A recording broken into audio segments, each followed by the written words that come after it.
नमस्कार and I welcome to all of you in Global Lookout. दोस्तों, आप लोग ने अब तक न्यूज़ सुन ही लिया होगा जोशीमठ के बारे में। दरअसल हुआ क्या है, ये जो पूरा जोशीमठ और इसके आसपास वाला एरिया है ना, यहाँ पर लैंड सब्सिडेंस का इशू सामने आया है। अराउंड 25,000 लोगों का ये जो पूरा टाउन है जोशीमठ वो है, और लगभग 4,000 से लेकर 5,000 तक टोटल बिल्डिंग आप लोग को इस जोशीमठ टाउन में मिलेगी। जिसमें अब तक जो न्यूज़ आई है वो ये कि 560 बिल्डिंग से ज़्यादा ऐसी हैं जोशीमठ में, ये 4,000 से 5,000 बिल्डिंग में से, जिसमें जो क्रैक्स है वो डेवलप हो चुके हैं। और अब तो ये जो जोशीमठ टाउन हो गया या फिर इसके आसपास वाला जो पूरा एरिया है, यहाँ पर रोड में भी क्रैक्स देखने को मिल रहे हैं। इसीलिए यहाँ के जो लोकल सिटीजन है वो जोशीमठ बचाओ संघर्ष समिति के अंदर प्रोटेस्ट करना शुरू कर चुके हैं, और जो गवर्नमेंट और एडमिनिस्ट्रेशन है पूरा उनसे शिकायत है इन लोगों की कि उनकी वजह से ये सब हुआ है। गवर्नमेंट ने भी एक्शन लिया है, इस पूरे जोशीमठ एरिया को सब्सिडेंस हिट जोन और लैंडस्लाइड प्रोन एरिया डिक्लेयर कर दिया है।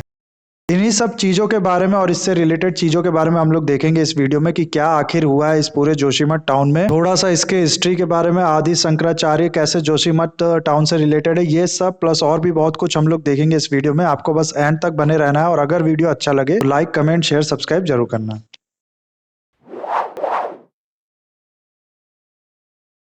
हुआ क्या है कि उत्तराखंड स्टेट के चमोली डिस्ट्रिक्ट में एक टाउन है जोशीमठ। इसकी जो हाइट है सी लेवल से वो है अराउंड 6,150 फीट, यानी अराउंड 1875 मीटर। यहाँ की जो बिल्डिंग्स है उसमें क्रैक्स देखने को मिला है, जो रोड्स है उसमें क्रैक्स देखने को मिला है, और ये बताया जा रहा है कि ये जो पूरा एरिया है ये सब्सिडाइज कर रहा है, यानी नीचे धंस रहा है।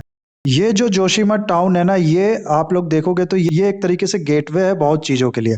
अगर लोगों को क्लाइंबिंग या ट्रैकिंग करने जाना होता है हिमालय पे, या फिर पिलग्रिम साइट्स जो है वो विजिट करने जाना होता है, तो इसी रास्ते से उन लोग को जाना होता है। यहाँ इसके नॉर्थ में ही यहाँ पर आप लोग देख सकते हैं बद्रीनाथ है, और ये जो रास्ता है इसी रास्ते से जो ज्योतिमठ होते हुए गया है, इसी रास्ते से बद्रीनाथ की ओर जाया जाता है। इसी वजह से ये जो टूरिस्ट होते हैं उनको भी ये एरिया अट्रैक्ट करता है, और ये एरिया एक तरीके से खुद एक टूरिस्ट साइट है। आदि शंकराचार्य के बारे में आई एम श्योर आप लोग ने सुना होगा। केरला में इनका जन्म हुआ था, और उस टाइम पे जो बुद्धिज्म है और जैनिज्म है वो बहुत ज्यादा लोगों को प्रभावित कर रहा था। जो हिंदुइज्म था उस टाइम का, वो बहुत ज्यादा अपना जो ग्राउंड है उसको खोता जा रहा था, क्योंकि हिंदुइज्म में काफी ज्यादा बैड प्रैक्टिस हो गई, जैसे कि लोअर कास्ट पे अत्याचार हो गए, वुमेन्स पे बिना मतलब के रेस्ट्रिक्शंस हो गए। इन सब की वजह से लोग जो है वो ज्यादातर बुद्धिज्म की तरफ, जैनिज्म की तरफ अट्रैक्ट हो रहे थे। और लेकिन ये जो आदि शंकराचार्य थे ये केरला से अपनी जर्नी शुरू करते हैं और पूरा इंडिया का भ्रमण करते हैं, और लोगों को डिबेट के थ्रू और बाकी अपने प्रचार के थ्रू दोबारा हिंदुइज्म की तरफ प्रभावित करते हैं, हिंदुइज्म की ओर लेके आते हैं। इन्हीं आदि शंकराचार्य ने 4 मठ जो है उसकी स्थापना की है, जिसको आज के टाइम में काफी ज्यादा सेक्रेड माना जाता है। साथ ही साथ सिख रिलीजन जो है उनके लिए भी ये काफी ज्यादा सेक्रेड प्लेस है। गुरु गोविंद सिंह को ऐसा कहा जाता है कि उनने अपने पिछले जन्म में इसी जगह पे मेडिटेट किया था, और यहाँ पर एक बहुत अच्छा गुरुद्वारा भी इसलिए बनाया गया। तो ये पिलग्रिम साइट खुद है, प्लस बाकी पिलग्रिम साइट के लिए भी यहीं से जाना पड़ता है। साथ ही साथ ये एक अच्छा व्यू भी है, पहाड़ों पे ये एरिया है, जैसा कि मैंने आप लोग को बताया। इसकी हाइट जो है वो 6,000 फीट से ज्यादा है, तो ये एक बहुत अट्रैक्टिव टूरिस्ट डेस्टिनेशन है। इसीलिए आज के टाइम पे यहाँ पर काफी ज्यादा भीड़ जो है वो देखने को मिलती है, और धीरे धीरे ये बढ़ती जा रही है। लेकिन प्रॉब्लम क्या होती है कि इस तरीके के जो एरिया होते हैं इनकी लोड बियरिंग कैपेसिटी उतनी होती नहीं है, यानी कि ये एक साथ ज्यादा लोगों का विजिट ये झेल नहीं पाते। जैसा कि आप लोगों ने केदारनाथ मूवी देखी है ना, उसमें लोग डिस्कस कर रहे होते हैं कि क्या हम लोग जो पिलग्रिम्स हैं उनको रोक दें, उनको लिमिट कर दें कि एक टाइम पे इतने ही लोग यहाँ पर आ सकते हैं दर्शन करने, क्योंकि जो प्रकृति है उस पर बहुत बुरा असर पड़ रहा है इतने ज्यादा लोगों का रश आने की वजह से। तो यही प्रॉब्लम यहाँ पर भी देखने को मिल रही है। यहाँ पर जो दीवारें हैं वो क्रैक होने लगी हैं। आगे मैं बताऊंगा आप लोग को कि क्या इसका रीजन है। साथ ही साथ जो रोड है, ये वाला जो रोड है ना, जो ज्योतिमठ कह लीजिए या जोशीमठ कह लीजिए, इससे लेके जाता है आपको बद्रीनाथ की तरफ, ये वाले रोड में भी क्रैक्स देखने को मिले हैं। और इस रोड का ऑलरेडी चौड़ीकरण का काम, यानी इसको चौड़ा करने का काम चालू था। दरअसल ये जो रोड है ना, ये यहाँ आप लोग आगे देख सकते हैं, इंडिया को लेके जाता है इंडिया तिब्बत बॉर्डर की ओर। इंडिया तिब्बत बॉर्डर कह लीजिए या इंडिया चाइना बॉर्डर कह लीजिए। इसीलिए ये जो क्रैक्स डेवलप होना हो गया या फिर सब्सिडेंस की जो न्यूज हो गई, ये हमारी सिक्योरिटी की पॉइंट ऑफ व्यू से भी काफी सवाल उठाता है कि अचानक से हम लोग को अपने जो सोल्जर्स है वो डिप्लॉय करने पड़ गए, तो उसमें दिक्कत आ सकती है। इसके अलावा आप लोग ये जो दूसरा रोड देख रहे हैं जोशीमठ मलारी रोड, यहाँ पर भी सेम चीज देखने को मिल रही है, इसमें भी क्रैक्स देखने को मिल रहा है। तो 2 रोड जो हैं ये दोनों, इन दोनों में क्रैक्स देखने को मिल रही है। इसकी वजह से आर्मी को अचानक से अगर भेजना हो चाइनीज बॉर्डर की ओर, तो इसमें दिक्कत आ सकती है। इसलिए हमारी सिक्योरिटी पॉइंट ऑफ व्यू से भी ये जो पूरी न्यूज है ये इंपॉर्टेंट है। अब देखो, जो लैंडस्लाइड है वो होता क्या है, जो अर्थ है ना, इसका जो सरफेस है इसके ऊपर लगातार रिफॉर्मिंग या फिर बिल्डिंग प्रोसेस है वो चल रही है। हम लोग को दिखती नहीं है क्योंकि हर प्रोसेस में काफी ज्यादा टाइम लगता है। अब मान लो इस तरीके का कोई पहाड़ है तो यहाँ की जो जमीन होती है ना, इस तरह की, इन पे लगातार ग्रेविटी लगता है नीचे की डायरेक्शन में।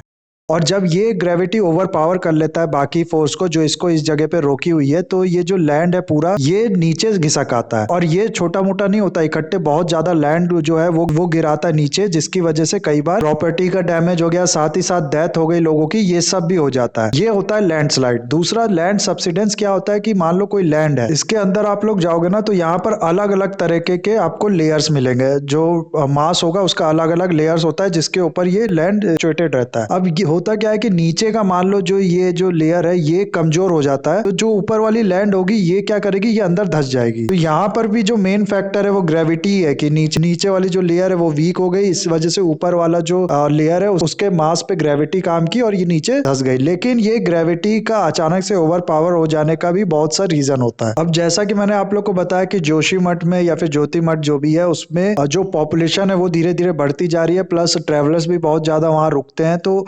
एक नॉर्मल से ज्यादा वहां पर लोगों की संख्या बढ़ती जा रही है। इसके लिए वजह से होता क्या है कि वाटर की बहुत ज्यादा जरूरत पड़ती है लोगों को, पीने के लिए हो गया या बाकी पर्पस के लिए हो गया। अब ये वाटर हम लोग जब ज्यादा एक्सट्रैक्ट करने लगते हैं ना ग्राउंड से, तो इसकी वजह से होता क्या है कि नीचे जो एक्विफर्स होते हैं इन पे हो गया या फिर ऊपर की ये जो लैंड हो गई, इन पे वाटर जो है अपना प्रेशर लगाता है और जिसकी वजह से ये एक इक्विलिब्रियम में रहते हैं। लेकिन जब ये वाटर कम हो जाता है तो ये वाटर के द्वारा जो फोर्स लगाया जाता है ये भी कम हो जाता है। इसी वजह से जो ग्रेविटेशनल फोर्स लगता है ऊपर के सरफेस के मास की वजह से ये ज्यादा हो जाता है नीचे वाले फोर्स से, जिसकी वजह से ये सब्सिडाइज कर जाता है। इसीलिए ग्राउंड वाटर का टू मच रिमूवल या फिर अंदर ऑयल मिलता है तो उसका भी ज्यादा अगर हम लोग एक्सट्रैक्शन करने लगते हैं तो वहां भी ऐसा देखने को मिलता है। साथ ही साथ बाकी तरीके की माइनिंग जहाँ की जाती है, जैसे कि कोई ग्राउंड है उसमें पता है हम लोग को कि नीचे माइनिंग करने पे कोयला मिलेगा, तो इसके लिए किया क्या जाता है कि पहले तो सुरंग बनाई जाती है इस तरीके की, फिर ऐसे इसको अंदर ही अंदर लेके जाया जाता है और नीचे यहाँ से कोल एक्सट्रैक्ट किया जाता है। तो ऐसे चीज में भी जब बहुत ज्यादा कोल नीचे से एक्सट्रैक्ट कर लिया जाए या फिर बिना उसके भी कभी कभार देखा जाता है कि ऊपर की ये जो लैंड है ये क्या हो जाती है, ये अचानक से गिर जाती है नीचे, और नीचे कई बार तो ऐसा भी होता है कि कई लोग मारे भी जाते हैं। इसके अलावा लैंडस्लाइड की वजह से भी कभी कभार ये धस जाता है। साथ ही साथ ओवर पॉपुलेशन का, जैसे कि मैंने आप लोग को बताया कि इशू भी कभी कभार हो जाता है। जब ओवर पॉपुलेशन होता है तो ये जो सरफेस होती है लोड कैरिंग कैपेसिटी इनकी होती नहीं है, जिसकी वजह से ये जो सरफेस होता है ये नीचे धस जाता है। अर्थक्वेक भी कभी कभार अचानक से आता है तो उसकी वजह से भी हम लोग डिस्टरबेंस देखते हैं और आसपास के जो सरफेस है उसमें चेंज आने की वजह से ये नीचे नीचे धस जाता है। इसके अलावा जो नेचुरल फ्लो ऑफ वाटर होता है उसको भी डिस्टर्ब करने से ऐसा हो जाता है कई बार। उस साथ ही साथ जो हाइड्रो पावर प्लांट लगाए जाते हैं पानी के थ्रू, जब बिजली पैदा की जाती है तो उसके लिए काफी लंबी टनल बनाई जाती है ग्राउंड के अंदर, जिससे नदियों का पानी डाइवर्ट किया जाता है टरबाइन की ओर, उससे फिर मैकेनिकल एनर्जी और उससे फिर इलेक्ट्रिकल एनर्जी पैदा की जाती है। ज्योतिमठ का जो इशू है ना, यहाँ पर जितने भी मैंने रीजन बताए ये सारे आप लोग को देखने को मिल जाए। लोग यहाँ पर इसलिए प्रोटेस्ट कर रहे हैं कि क्योंकि उनका कहना है कि एनटीपीसी का जो हाइड्रल पावर प्रोजेक्ट है उसका तपोवन विष्णुगढ़ हाइडल प्रोजेक्ट है, उसके लिए जो टनल बनाया गया उसकी वजह से ये सब हुआ है। और साथ ही साथ बाकी भी ये लोग कह रहे हैं कि जो इंफ्रास्ट्रक्चर बना अनप्लान्ड वे में क्रिएट किया जा रहा है उसकी वजह से ये हो रहा है। जबकि एनटीपीसी का ऐसा कहना है कि ये जो टनल बनाया गया ना, इसके लिए ये हम लोग ने ब्लास्टिंग टेक्नोलॉजी से नहीं बनाया है बल्कि टनल बोरिंग मशीन का यूज करके बनाया है। दरअसल ये जो ग्राउंड के अंदर टनल बनाया जाता है ना, इसके लिए जो ब्लास्टिंग टेक्नोलॉजी होती है उसमें क्या किया जाता है कि यहाँ पर एक्सप्लोजिव लगा के इसको ब्लास्ट किया जाता है, इसीलिए यहाँ पर जो पूरा मटेरियल होता है वो पूरा हट जाता है। लेकिन इस प्रोसेस में होता क्या है कि ब्लास्ट की वजह से जो ऊपर वाली भी ये सतह होती है यहाँ पर भी आस पास वाले एरिया में भी जो इसका इम्पैक्ट होता है वो लॉन्ग लास्टिंग रह जाता है, जिसकी वजह से ये पूरा कमजोर हो जाता है और कभी भी फिर लैंडस्लाइड की प्रॉब्लम आ सकती है। लेकिन बोरिंग में क्या होता है कि ये धीरे धीरे जो मशीन होती है वो बोर करती जाती है और गड्ढा बनाती जाती है आगे, इसलिए उसमें इस तरीके की जो प्रॉब्लम होती है लैंडस्लाइड की या लैंड सब्सिडेंस की वो थोड़ा कम होती है। इसके अलावा एनटीपीसी का ये भी कहना है कि ये जो टनल है ये जोशीमठ से तो पास ही नहीं होता है, ये उसके आसपास वाले एरिया से निकाला गया है। ज्योतिमठ वाला जो एरिया है वहां से ये बिल्कुल भी पास नहीं होता है। उसके अलावा ओवर पॉपुलेशन वाला मैंने बता ही दिया आप लोग को, क्योंकि टूरिस्ट डेस्टिनेशन है और एक तरीके से ट्रांस एरिया भी है टूरिस्ट साइट के लिए, तो इस वजह से भी यहाँ पर जो पॉपुलेशन है वो ज्यादा देखने को मिलती है। साथ ही साथ इसी ओवर पॉपुलेशन की वजह से ओवर एक्सट्रेशन ऑफ वाटर भी देखने को मिला है। तो इसीलिए ये जो सारे रीजन है ये सब यहाँ पर वैलिड होते हैं। एक्सपर्ट्स का भी यही कहना है कि ओवर पॉपुलेशन हो गया, अनप्लान्ड अर्बनाइजेशन हो गया, obstruction of natural flow of water हो गया, हाइडल पावर प्रोजेक्ट्स हो गए, ये सारे यहाँ पर रीजन जो है ये देखने को मिले हैं। इसीलिए जो मेन रीजन है उसके बारे में अभी कुछ भी नहीं कहा जा सकता है।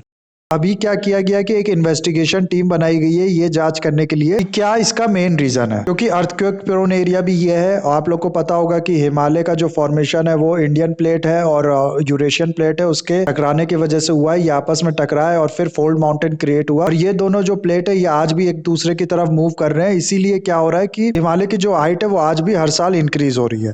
तो उसकी वजह से भी कहा जा रहा है कि हो सकता है कोई फॉल्ट डेवलप किया हो जिसकी वजह से सब्सिडाइज किया हो। कुल मिला के मेन बात यह है कि अभी कोई रीजन इसका क्लियर बताया नहीं गया है, कोई भी श्योरिटी से नहीं कहा जा सकता है कि इसकी वजह से ये हुआ है। और ये वाला जो रीजन है, यहाँ ऐसा नहीं है कि पहली बार इस तरीके की चीज देखने को मिली हो या हम लोग को पता ही नहीं था, अचानक से कुछ हो गया यहाँ पर। आज से पहले ऐसा कुछ नहीं होता था। दरअसल ये जो पूरा उत्तराखंड है ना, यहाँ पर आप, आई एम श्योर आप लोग हर साल ही कुछ ना कुछ सुनते होंगे। 2021 में आप लोग को याद होगा कि काफी ज्यादा हैवी फ्लड आ गया था यहाँ पर ग्लेशियल आउटबर्स्ट होने की वजह से। ग्लेशियल आउटबर्स्ट दरअसल होता है कि पहाड़ों पे कोई बर्फ जमी होती है, वो बर्फ अचानक से पिघल जाए, फिर वो बर्फ किसी लेक को, किसी छोटे से लेक को रोक के रखी हो, तब वो बर्फ पिघल जाए, या किसी वजह से जो लेक है या पानी का बहाव पहाड़ों से सडनली आ जाए नीचे की नदियों में, तो नीचे की नदियों में क्या होगा कि काफी ज्यादा वाटर जो है वो इंक्रीज हो जाएगा, जिसकी वजह से आसपास के एरिया में फ्लड देखने को मिलेगा। तो 2021 में इस तरीके की न्यूज आई थी, आई एम श्योर आप लोग को याद होगा। उसके अलावा ये तो चलो हाल की बात हो गई। आज से 50 साल पहले यानी 1976 में एक कमेटी बनी थी, एमसी मिश्रा कमेटी, ये जांच करने के लिए कि क्यों ये एरिया जो है वो सब्सिडाइज कर रहा है। तो क्रैक्स वगैरह तो अभी हम लोग को देखने को मिले, लेकिन ये जो इन्फॉर्मेशन है कि ये एरिया जो है वो धंस रहा है नीचे, ये हम लोग को बहुत पहले से पता है। और इस कमेटी ने ये भविष्यवाणी की थी कि आगने वाले टाइम में ये जो एरिया है ये पूरी तरीके से धंस जाएगा, क्योंकि ये जो ज्योतिमठ है ना, ये सिचुएटेड है एक एंशियंट लैंडस्लाइड एरिया पे, यानी कि बहुत पहले ही इस जगह पे एक लैंडस्लाइड आया था। उस लैंडस्लाइड की वजह से जो लैंड है वो नीचे खिसक आई थी, और ये जो लैंड है, इसी लैंड के ऊपर लोग रहने लगे और टाउन बस गया जिसका नाम है जोटीमठ। साथ ही साथ इस कमेटी ने यह भी कहा था कि इसके ऊपर जो कंस्ट्रक्शन वर्क है या अनप्लान्ड तरीके से डेवलपमेंट है, इसको नहीं रोका गया तो बहुत जल्दी ही ये धंस जाएगा। इस कमेटी का कहना है कि अलकनंदा रिवर हो गई और धौली गंगा रिवर हो गई, ये भी अपना काम कर रही है इस जगह को अंदर धंसाने के लिए, यानी कि इन रिवर्स का भी इसमें रोल है। तो सब पता होते हुए भी इतने सालों तक लगातार डेवलपमेंट वर्क हो गया या कंस्ट्रक्शन वर्क हो गया, इस एरिया में चलता रहा, लोग अनप्लान्ड वे से रहने लगे, घर बढ़ते गए। मैं हाल में ही एक आर्टिकल पढ़ रहा था जिसमें एक 66 साल की ओल्ड वुमेन बता रही थी कि उस समय जब ये लोग सर्वे करने आए थे, एमसी मिश्रा कमेटी के लोग, तो हम लोग ने उन लोग को काफी ज्यादा गाली दी थी, काफी ज्यादा कर्ज किया था, क्योंकि उन लोग ने बताया था कि हो सकता है फ्यूचर में ये साइड धंस जाए। हम लोग को लगा था कि हम लोग के एरिया के बारे में कितना उल्टा सीधा ये लोग कह रहे हैं, इसलिए काफी भरा बुरा हम लोग ने भी उन लोग को कहा था। लेकिन आज के टाइम में ये चीज सच होती हुई दिख रही है, और अब हम लोग को समझ में आ रहा है कि क्या उन लोग का कहना था। तो ये सब है न्यूज गाइस। 60 से 70 फैमिलीज को शिफ्ट कर दिया गया है, अभी 100-200 फैमिलीज को और शिफ्ट करेंगे यहाँ से उठा के। एनटीपीसी और हिंदुस्तान कंस्ट्रक्शन कंपनी को ऑर्डर दिया गया है 2000 नए हाउस क्रिएट करने के लिए इन लोगों के लिए। साथ ही साथ एनडीआरएफ यानी नेशनल डिजास्टर रिलीफ फोर्स को भी एक्टिव मोड पे रखा गया है, और जो उत्तराखंड के सीएम डिजास्टर रिलीफ फंड है उसमें से पैसा दिया जा रहा है इन लोगों के रहने की नई जगहों के लिए। तो ये था पूरा वीडियो गाइस। आपको क्या लगता है इसके बारे में कि इसमें किसकी गलती है? गवर्नमेंट की गलती है कि उसने रोका नहीं ऐसे अनप्लान कंस्ट्रक्शन होने की वजह से, या लोगों की गलती है कि उनको पूरी खबर होनी चाहिए इसके बारे में? मेरे को बताइएगा कमेंट में। इस वीडियो को मैं यहाँ करूंगा खत्म। आई होप ये वीडियो आपको अच्छा लगा होगा। इसे लाइक, कमेंट, शेयर, सब्सक्राइब जरूर कीजिएगा। That's all, have a nice day, take care.